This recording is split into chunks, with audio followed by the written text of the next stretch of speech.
Decision Plus has been and still is a leading stock market service provider. From training to coaching, we cover it all. Try both our software as well as our coaching site, completely free for 10 days without obligation. No credit card is needed to sign up for the trial. The trial subscription will be automatically canceled for you at the end. DecisionPlus.com, your stock market service center. Real-time coaching has been created. We search and classify critical reports and technical movements. You can visualize or hear the best buying and selling opportunities. Get real-time advice all day long and 3 live coaching shows per day. Let us do the work and save your time for trading. Try marketgurus.tv free without obligation for 10 days in the menus above. Market Vision Plus is the trading companion of so many investors. Make your fundamental and technical analysis easy with Canada's #1 stock market decision-making software. Research, decide, and follow your positions with Market Vision Plus. See the menus just above this program and try Market Vision Plus for 10 days without any obligation after the show. When it comes to day trading, Trader Plus is the right tool. Track 50 quotes simultaneously. Create dozens of quick lists. Display as many as 30 real-time intraday charts at the same time. Watch the action with candlesticks or bar charts as fast as 10 seconds. See the market by sectors. Use the chart models already prepared for you. Try Trader Plus for 10 days in the menu above without any obligation.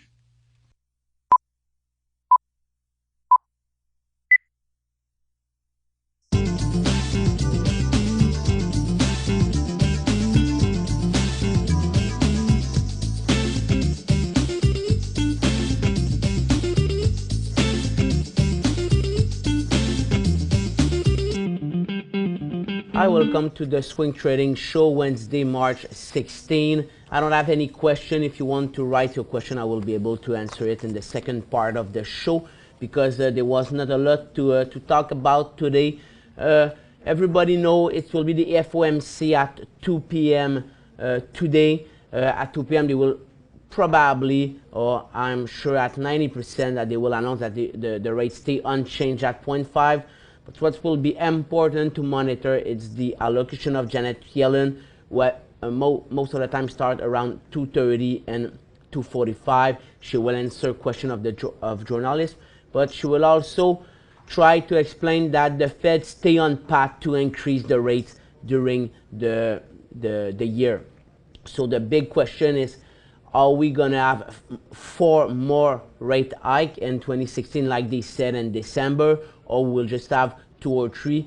And dependently how hawkish or dovish she will be, the market will move. If she said that we will continue and we still think that we'll increase the rates 4 times, I think it will be perceived negatively by the market. But if she said with the growth condition around the world and stuff like that, there are a lot of chance that we just hike the rates 2 times. So I think the market can see this as a dovish comments, and the market can continue to go up. So the decision of the rates will not impact the market. It's really the allocation and how she prepared the market for the next rate hike. For the moment, the market thinks the next rate hike could be in June, because Janet Yellen make allocation 4 times a year: March, June, October, and December. So most of the person think that she will continue to make a rate hike when she can explain it. So we have a meeting in April between the March meeting and the June one. It's end of April, but people think that she will wait to be able to explain the rate hike, so to try to help the market. So this is it for today. So we recommend to the client this morning to not trade. We had some opportunity in day trading in the energy, but for most of the people, it's just preferable to stay on the sideline. And now at 12:30, it's way more preferable to stay on the sideline. We'll have the decision in an hour and a half. We'll have the speech in 2 hours. It didn't give you enough time to take profit. So you have a lot more chance to just it will be a coin flip if you buy a stock now to hope that it will continue to go up, or you will not have enough time to securize the position or take the profit before 2. So if we look at the market and intraday today, it's every US market open negatively, but they go back positive, and since then completely flat. Dow is at 0, S&P is at 0, Nasdaq is slightly more positive because of Apple, who was up this morning. TSX was up 100 points this morning, now he's up 30 points, so we lost everything. And the sector, energy sector, was the most interesting one this morning, but lost everything since 11 a.m. Mining negative, gold negative, and I don't think that we have to check the gold sector and said, oh, if gold is negative, it's because she will be more hawkish than dovish. I think it can change very fast on the market. So don't think that because gold go lower right now, it will be lower. Industries are in acceleration right now. Finance was also a strong sector this morning, lost everything. Staple, discretionary consumption are two of the most stronger sector for the moment. So not a lot of movement. There was not a lot of stuff also in Asia. US dollar is up but deflate. So the euro is still in a correction mode, but less than this morning. Canadian dollar is flat, slightly positive. Yen is completely neutral. The Nikkei, it was the index that lost the most points yesterday, 0.8%. It's just a correction. And Chinese minus 0.15, Shanghai plus 0.20. The Prime Minister in Chinese said that it's impossible that the Chinese miss the growth target of 6.5%, and he still think that there are a lot more opportunity than risk in the country. So we try to be bullish and help people came back and invest in China. In Europe, it was all about the oil today. Oil is up 4%, 1.60 up, just under $38. Reason why oil is up like that is because the talk between OPEC and non-OPEC member continue, and they said it will continue without Iran. Iran said, I think beginning of the week or end of the last week, that they will not freeze their production right now because they just start to export back and they want to reach a certain level before thinking about freezing the production. But OPEC said we will go freezing production without Iran. So they decide that, so they canceled the meeting of March 20 that was supposed to be Sunday. They also canceled the meeting on April 1st, and now they will meet April 17 in Qatar. If we look at the oil, I'm going to show you with a longer graph. So oil was up at the morning and slightly positive since then, but most completely neutral. We had a couple of news also that I want to show you. A couple of earnings. Rex Energy was positive this morning. Now it's completely neutral. Orac was up this morning, but it's not because of its earning. It's because they announced a buyback of $10 billion. Abrax Petroleum, it's kind of stock that was interesting this morning. When we look on a 5 minutes, I'm gonna show you with a shorter, like a 3 minutes chart. Okay, no, it's open positive and didn't move at all, so it was not interesting. Arcos Dorados also in a breakout. This is a company who owns a lot of McDonald's in South America. And we have Nobilis Alt, a Canadian stock, is up 3% right now. Was in correction yesterday because of Valiant. We had the first news that we had is on Chipotle Mexican Grill. Chipotle Mexican Grill was in a big breakdown this morning, but it's gained all the points back. So it was a nice stock for day trading from $480 to $500. It's a $20 gain, so it's approximately 4%. But the Chipotle Mexican Grill warned that it's expected its first ever quarterly loss. That's full of news that the restaurant chain February comparable store sale plunged 26% following a series of food safety incidents last year. So I don't know why the stock gained everything that it lost. The news is negative. Comparable sale continued to be really weak. It was weak in January, weak in December, weak in November. And so it's surprising me After that, we have Peabody Energy down 45%. The largest U.S. coal producer may need to file a bankruptcy protection after it skipped a $71 million interest payment on its senior debt.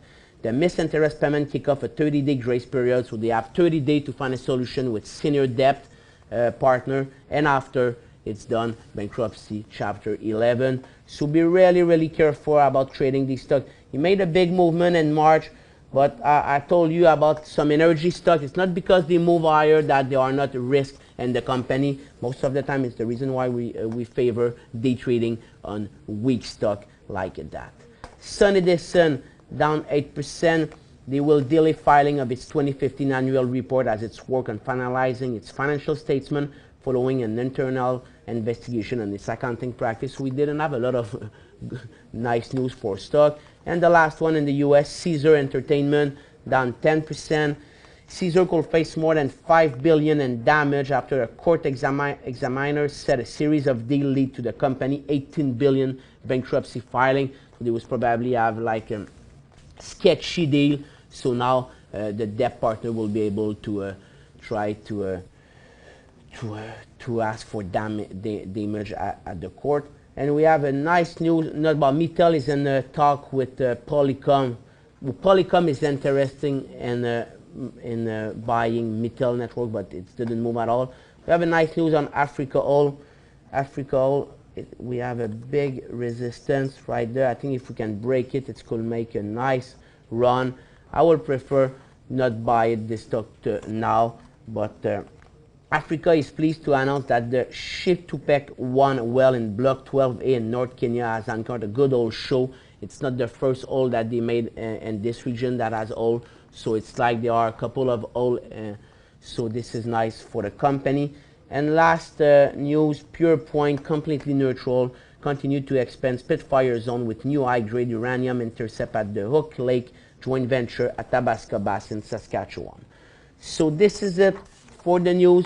Not a lot of news. I want to show you, well, we see that the market is completely neutral, so we'll probably have a direction. It's possible that we start a new breakout around 2. We'll go to the advertisement, and after I will answer all of your questions and continue with the market.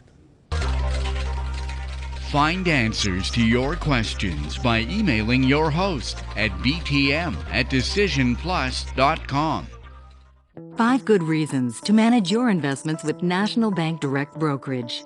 Commission fees fixed at $9.95 anytime for all clients and starting at only $6.95 for active investors. No administrative fees if you hold at least $20,000 in your accounts. Registered accounts available in U.S. currency. Powerful tools to help you manage your portfolio. Award-winning customer service and satisfaction levels amongst the highest in the industry. To learn more, visit nbdb.ca or call us now. Real-time coaching has been created. We search and classify critical reports and technical movements. You can visualize or hear the best buying and selling opportunities. Get real-time advice all day long and 3 live coaching shows per day. Let us do the work and save your time for trading. Try marketgurus.tv free without obligation for 10 days in the menus above.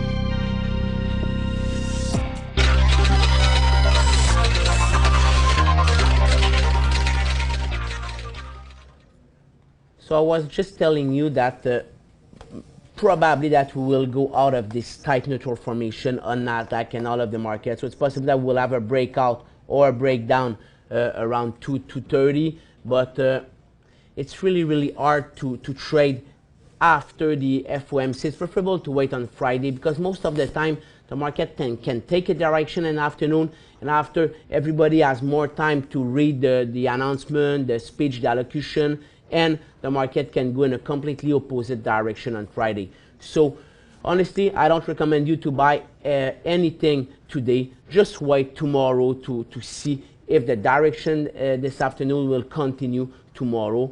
And if it's continue, they will have opportunity for day trading and probably also swing trading because there are a lot of stock on the market. So same for the Dow, same for the S&P, and same for the TSX also. The oil, it's just a rebound. It's up 4.5%, but it's a rebound for the moment. So no move on the upside or downside for the moment. It was also the inventory. It's one of the rare time that the oil didn't move on the inventory. And gold, we really need to be careful with gold stock, because if the comments are hawkish, there are a lot of place to go further down. Now it's at 1230. I think it could easily be back. This is around 12 1180 or something like that. It's the comments are bad, but if it's super dovish, I think the gold could go back to the top, and this is around 1300. So they could have a lot of movement in the gold and also on the gold stock. Silver, slight correction, and this is it. So now we'll answer your question. First question, CUR. So I think this is it's CUR on the TSX. Okay, I don't know what's happened with the stock March 14. It's healthcare, so it's probably a bad FDA or bad news about some test. Now it's completely flat. It's not a stock who trade a lot. I don't know if you have it or not, but I will not buy it right now. If you make another movement around 42 cents, 4 cents, it will be probably time to, but it's depending where you buy it, and because at 4 cents it's like 50% chance that the company go out of business, or 50% chance that the company will rebound. I have a Peter who said hello, and I have a question from a client. Why don't you combine the fundamental with the technical? CVRX Valiant down 50%, we don't take advantage of it. What a waste. Okay, we will check VRX. So you did want to buy it yesterday, and you will have made minus 70 cents. You still could have opportunity to buy the stock if it's what you want. On Guru, we talked about Valiant yesterday. I explained why the stock was down. So the reason why the stock was down yesterday is they have weak guidance, but the most important thing is they have a lot of debt, because Valiant is a stock who grow by acquisition, and they are a big time leverage. And now the analysts think that it's possible that the company will go out of business and will not be able to pay its interest and its debt. So this is the major risk on Valiant. So if you want to buy it at this point, go for it. But most of the people think it was opportunity there. It's rebound, but go a lot further down. So it's really tough to know. And they still have problem with investigation by the SEC and stuff like that. So there are a lot of risk on the company involved. And it was impossible to tell also Monday that the company will go down 50% yesterday.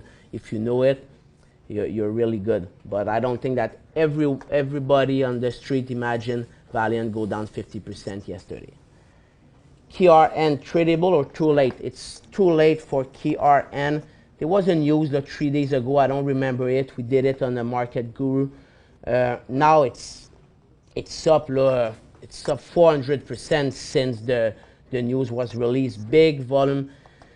If we look at the stock and day trading, it was not interesting at all today. Yesterday was more interesting for day trading, but for the moment, if you have some, take profit, because most of the time when we see stock go fast like that, they could go down also fast, and wait for the second movement for stabilization of a couple of days. Buy HOU at 387, 384. Buy okay, that's the same price then you bought it. You have two choices. First one is you close the position, you don't lose much now, and you wait to see with the FOM, or you keep it and you also the market go up on the FOMC announcement. I don't know what the market will do, and I don't know what the oil will do also. And you was meaning about shorting VRX, but it's a company that's a lot of grow revenue. Everybody imagine that the stock will go down 50%. So it's easy after the news to say, oh, you should have recommend go short Valiant. It's not that easy. If you did it, bravo. And if not, I think I don't know what to say. Have a nice day, everyone. See you tomorrow, 12:30, on another swing trading show.